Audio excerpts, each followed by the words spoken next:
प्रयाग जहाँ केशव की केली कुंज कोटि कहू काशी है। यमुना में जगन्नाथ, यमुना जी में जगन्नाथ रहते हैं।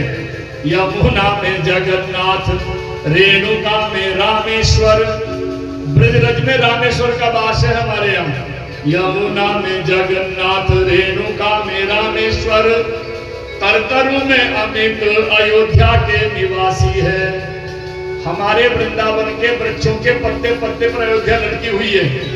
गोपियों के द्वार पर, गोपियों के द्वार पर बसत भैया हरिद्वार, बद्री केदार यहाँ फिरत दास दासी है।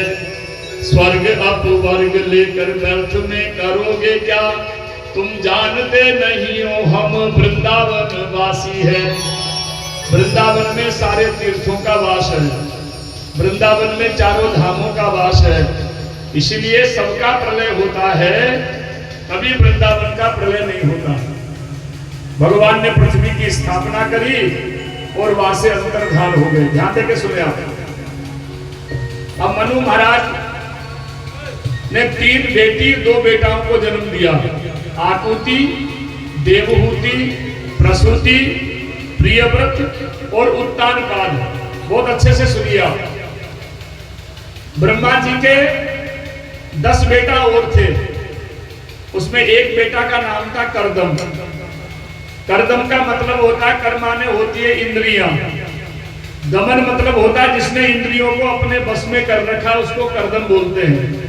बहुत अच्छे से सुनिए ध्यान दे करके। अब करदम जी ने तपस्या करी, भगवान प्रसन्न हो गए, आशीर्वाद देने के लिए आए। भगवान ने कहा बाबा वरदान मांग लो। करदम जी ने कहा महाराज अब क्या वरदान मांगे, आपके दर्शन हो गए, बस इतना ही बहुत है। भगवान ने कहा मन मन भावे मूड हिलावे, है तुमने तपस्या तो किसी काम के लिए करी है। भगवान ने कहा सुनो महात्मा जी, हमने तो आपका विवाह निश्चित कर दिया। करदम जी ने कहा महाराज जी हम विवाह नहीं करना चाहते। विवाह करेंगे तो 10-20 माला होती है और छूट जाएगी। भगवान ने कहा लेकिन हमने तो तुम्हारा शादी विवाह पक्का कर दिया। तो करदम जी ने कहा ठीक है, यदि आपने हमारा विवाह पक्का कर दिया तो हमारी भी एक शर्त है। क्या है? बोले आपको हमारे यहाँ बेटा बन करके आना पड़ेगा। भगवान ने कहा ठीक है, जैसा तुम कहोगे वैसा कर लेंगे। श्री करदम जी महाराज के यहाँ मनु महाराज दूसरे दिन अपनी पुत्री देवहूति को लेकर के आए और देवहूति जी का विवाह श्री करदम जी महाराज के साथ में कर दिया। बहुत अच्छे से सुनिए। अब 50 वर्ष के बाबा हैं, 20 वर्ष की माता देवहूति है। देवहूति को लेकर के जैसे करदम जी गए तो वहां कोई कोठी बंगला तो थे नहीं, एसी तो लगा नहीं था, वो तो 10 बाय 10 की घास की टपरिया बनी थी। करदम जी ने जैसे ही देवहूति को अपनी कुटिया में लेकर के गए और देवहूति ने जैसे ही नीचे नजर पड़ी तो क्या देखा, उसमें हजारों सर्पों के बिल बने हुए हैं। देवहूति ने कहा पतिदेव ये क्या है? बोले सुनो देवी, ये सर्प भी इस कुटिया को अपना ही घर मानते हैं और परिवार से यही रहते हैं। ऊपर देखा तो हजारों पक्षियों के घोंसले लटके हुए हैं। अरे पतिदेव ये क्या है? सुनो देवी जी, ये पक्षी भी इस कुटिया को अपना ही घर मानते हैं और परिवार से यही रहते हैं। तो वो पतिदेव फिर आप कहाँ रहते हो? बोले देखो उस कोने में 1.5 बाय 1.5 का जो आसन पड़ा ना, उसी पे हम रहते हैं। भजन करे तो चाहिए ही क्या, मौज करे तो है ही क्या। ऐसे करते करते करते 12 बज गए। ध्यान देके सुने आप। करदम जी ने कहा देवी तुम बैठो, मैं थोड़ी सी संध्या बंदन कर लेता हूँ। अब संध्या बंदन जैसे ही करी सो करदम जी की अखंड समाधि लग गई हजारों वर्षों की। आजकल की कोई होती ना साहब, हाँ तो छोड़ छाड़ करके अपने पति के पिता के यहाँ चली जाती, लेकिन देवहूति ने मन वचन कर्म से पति की सेवा करी। हजारों वर्ष तक देवहूति शरीर को पोंछ देती, गर्मी में वस्त्र उड़ा देती, पति की सेवा करती रही। 20 वर्ष की सर्वांग माता देवहूति बुढ़िया मैया हो गई। बाल सफेद हो गए, आंखों में जाले पड़ गए, गालों में गड्ढे पड़ गए, लेकिन चेहरे पर चकाचक चमक है, बहुत तेज है। जब 1000 वर्ष के बाद में भगवान करदम की जब तपस्या खुली तो क्या देखा, सामने एक बुढ़िया माता बैठी हुई है। करदम ने कहा देवी जी आपका परिचय।